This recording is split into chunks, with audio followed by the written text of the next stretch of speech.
Hello, it is I, Ramses the 800th. I want to make your acquaintance once again, and today we're going to be doing a little bit of a review, kind of. So I finally managed to watch Shin Kamen Rider. Shin Kamen Rider came out 2023. I finally managed to watch it, and I don't really know what to say. You know, that's a really weird way to start a review, but it's very fast. I think for me, the best way to describe Shin Kamen Rider is it feels like a hypercut of a show that we never saw. There's like seven bad guys, and it feels so rushed, but I guess it's also just going through the story of the original Kamen Rider. I really enjoyed it. Like the fights were really cool, and I would say the characterization is really cool, but there's not really too much. I mean, obviously, Ichigo we see a lot. It's Hondo, but Ichigo we see a lot of who he is as a person. We don't really know about who he was before. We kind of just get told it, but it's really nice to see that he is. You can see and tell he's very kind in the way he fights and the way stuff. Except when he's just like murdering the monsters or the Augu. I think that's what they're called in the movie. I really feel like this was supposed to be a show that was like 2 seasons long, and then they just made it into one giant movie. And like you can see points where it's like, oh, this is like a perfect season finale, right? Like, okay, I think the best way is like this: 2 shows, like 2 seasons, and then a movie to finish everything. That's what it feels like. There's a final battle with spoilers for the movie, by the way. Final battle with technically Kamen Rider Zero. I don't remember his actual name. That could be one giant movie, like maybe like an hour 30-minute movie, just to like finish everything up. But it really feels it's so fast, like incredibly fast. An example, we kind of just go from villain to villain to villain to villain. Like I think the most I see of the movie outside of what happens is the initial fight with Spider. I thought for the longest time that that was like the whole premise of the movie because that's the only thing I would see. I would only see Ichigo fighting Spider, and I was like, oh, it's just like Spider's the villain of the movie, and that's gonna be like an hour something long, and that's gonna be like the whole thing, right? That's what I thought. I was wrong. Spider is in it for like I want to say 15 minutes, and then for the next 15 minutes we go to bat, and then we have like Scorpion for not even like a minute, and I didn't even know that she died in the movie because the way they did Scorpion was, I think she got jumped by like the government that were like anti-shocker government, and she kind of just gets like iced because the girl, I forgot her name, something with the R, she like set not she didn't set her up, but she kind of knew where she was gonna be and told the intelligence agency and just kind of iced her, which is okay. It's so fast. It's like I'm telling you, you're watching and you feel like you're watching a hypercut of something, and it's just boom, boom, boom, boom, boom. I would say, oh, the CGI is really bad, but it's Kamen Rider. That's kind of just like a given. They like, I don't think I've ever seen Kamen Rider with good CGI, especially with how much they make everything here CGI. Like when they do a lot of like the flipping and rider kicks, a lot of that CGI, but it's okay. It's not the worst thing possible. And I wish there was less CGI, honestly. I wish there was just more like actual fighting. Like when they fight the mass produced copper argues or whatever they're called, the mass produced ones by the end, near the end of the movie. I wish a lot of that was more like actual fighting instead of like a CGI mess on the motorcycles. It was cool, but it wasn't the best thing. And then obviously we also have Nigo in that fight. We have Nigo. I'm not even gonna try. We have Nigo, and Nigo. I like Nigo's personality, and from what we saw of it, because he's very different from literally everybody else in the movie. Because even though he's not like quipping, he's kind of just like very easygoing, and you can tell it. You can see from the way he acts. He's like, oh, okay, okay. He's like, I don't know how to describe it. I'm not like I said, I'm not good at this type of. I literally just finished watching. Nigo is very much like, oh, that's cool. I like that. Let's try that. Oh, I like this. Let's do this over here. He's more vocal and more emotional, right? And at the end of the movie, when he becomes like the new Ichigo, is really I like it. It was cool. We got like, oh, they have like their suits are a lot darker and a lot more muted colors.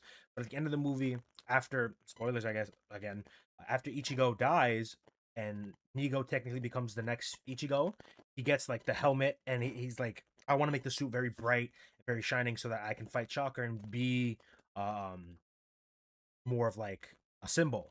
And then like Hondo, aka Ichigo's in this. It's weird. I do like the additions they did to Kamen Rider and the fact that there's like this energy now that they fuel off of, which is really interesting. It's like prana or something, and how Shocker is all about like finding individual happiness, and like all their happiness is warped, and how Shocker brain control works, where it's like in the movie, Shocker brain control is basically filling all of your memories with nothing but like happiness, even if the memory itself is sad. So that's how they control you through Shocker brain control. That's how they do it. And a common theme in Kamen Rider itself is writers are basically fueled by despair. That sounds bad. There's a specific image from like the I think one of the manga. I'm gonna put this image up right here. The pain of despair. That is where my power comes from, and I think it's Ichigo, and it's first off, this image is metal, and they kind of also talk about that in the movie too. When the girl, I forgot her name, frees Nigo from his chakra mind control, she is also explaining how it works and how when the mind control is broken, basically all of your negative memories come back and you have to experience it all again. And she says use that despair in order to fuel yourself, to make yourself stronger, and fight for what's right, acknowledging your despair and living with it. I think that's a really cool message, and we kind of see that because this movie has like a very bittersweet ending. I already talked about it, but at the end of the movie, Kamen Rider Zero, who's like a butterfly, and then Ichigo, they die. Ichigo overuses prana and he kind of like burned out and he died.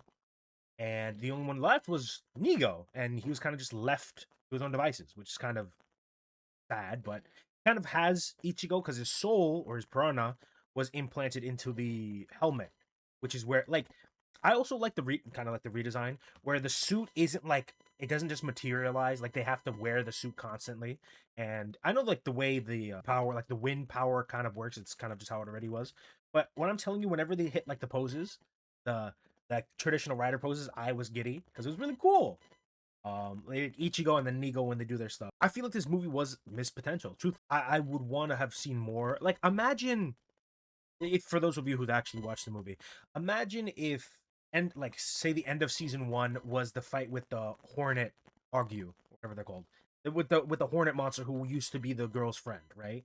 And imagine that was like the ending of like season one. We got the teaser for what happens next, and then we get like the Scorpion, no, not Scorpion, Mantis Chameleon guy as like a lingering antagonist that's soon to come, right? And then that's like a big emotional moment. And then the end of season two would probably be where the girl dies, and then the final thing would be like the movie of the fight with the brother. I'm so bad with names. I'm terrible with it like there's so much potential there that it feels like such a waste that he like nothing happens. Like well, not nothing happens, but that it feels like there should be so much there that just isn't.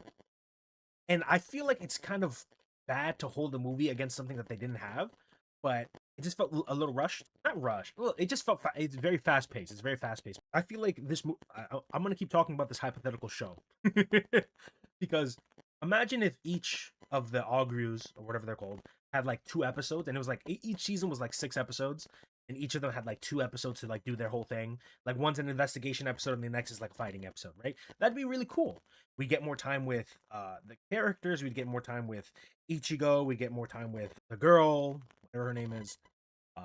And then we can also just have more developments. I think one of the funniest lines in the movie for me was when they first encounter the brother, and the brother goes, "You sleep with my sister?" I go, "Okay, brother, what is this?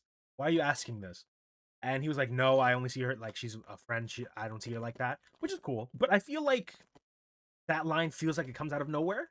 Like there's a lot of moments that feel like they come out of nowhere. Like at one point in the movie, she kind of has like the girl has like this outburst where she's like, "Oh, I'm so sick of this. This doesn't even feel like a warehouse. Like I want to change clothes. I want to like have a good shower. Blah blah blah blah blah blah blah." Right? and then afterwards she just immediately goes back to the way she was acting before, and I'm just like, what? What was that about? Why? What? And then again, it felt like there should be so much more. I know I'm kind of just repeating myself at this point because it's like that's my biggest thing, right? I feel I want more. I wanted way more from this. And if this was like a show with 2 seasons and a movie, that's what? Actually 6 episodes because I feel like if you add more stuff, it's a little weird. Also, the bike cyclone, is it sentient? Because like early in the movie, it was like following them without having to do anything, and then at the end of the movie, they sacrifice the bikes to destroy like the Prana afterlife heaven thing. And I was like, is the bike sentient? Because Ichigo apologized to his bike when he called it over. So maybe that you could develop that and have the bike be like kind of sentient. I don't. I know in the movie they said like, oh, it was fitted with. I don't think they said like AI, but like a thing so that is always around you because it's part of your power, right? But it felt very eh, right? Same thing with the Hornet girl.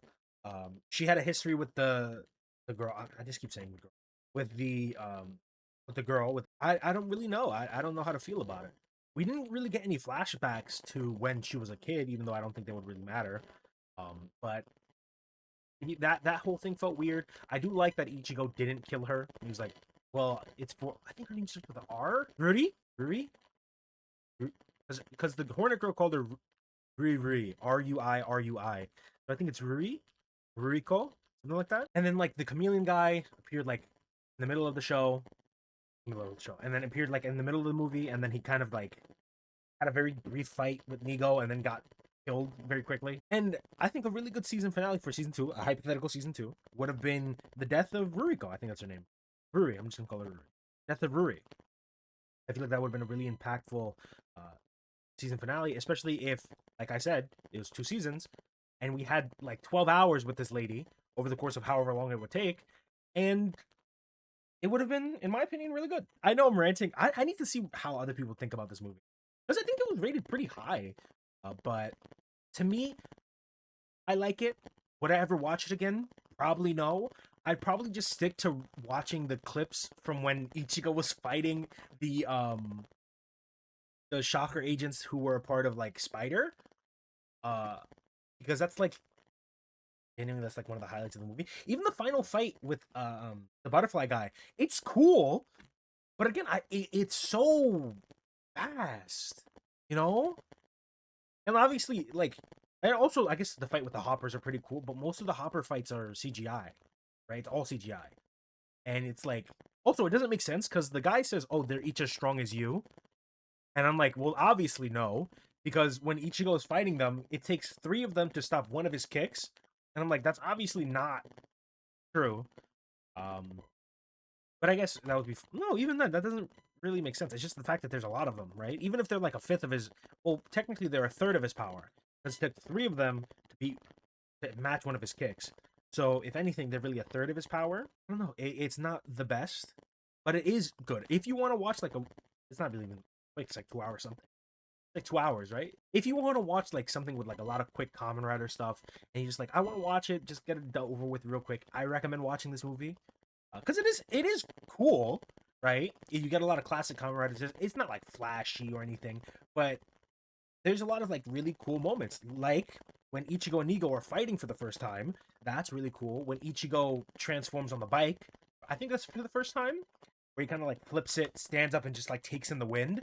That's really cool. Yeah, that's kind of it. Like this is a very much this is I'm probably not even gonna really edit this to be honest because it's just like a little rant video, huh? And I genuinely believe that this feels like if they made Kamen Rider Amazons into a movie that just covered everything. Oh my god, I just described Kamen Rider Amazon. I didn't even think about that. I need to watch Amazons because I know Amazon has what 2 seasons and then like I think what 2 movies, something like that. And I literally just described what. That's funny. I just realized that. But if you want to watch it, if you haven't watched it before, I recommend watching it at least once. It's really interesting. It's cool. So If I were to give it like out of a 10, the fights are cool. The CGI's maybe like a 7, right? It's cool to watch it once, but there's like almost no rewatchability. You could just watch like the fights if you want to. You could just rewatch some of the fights. So if that's something you want to do, you can do that. If that's something you think would be interesting, I would recommend it to somebody who likes Kamen Rider, but this isn't like a good introduction to Kamen Rider. Do not show this to somebody who doesn't know what Kamen Rider is. That is a terrible idea. It's like, oh, here's Shin Kamen Rider, and they're just like, why is it so fast? What's happening? I can't process any of it. Just have them watch a traditional Rider show, and then when they get interested in like show us stuff, show them something else, and then you can be like, hey, look, this is like a thing that came out, right? It's like its own thing. But yeah, very quick, very gritty review. But yeah, that's pretty much it. Generic YouTuber stuff. Like, comment, share, subscribe. Like the video all. A farewell.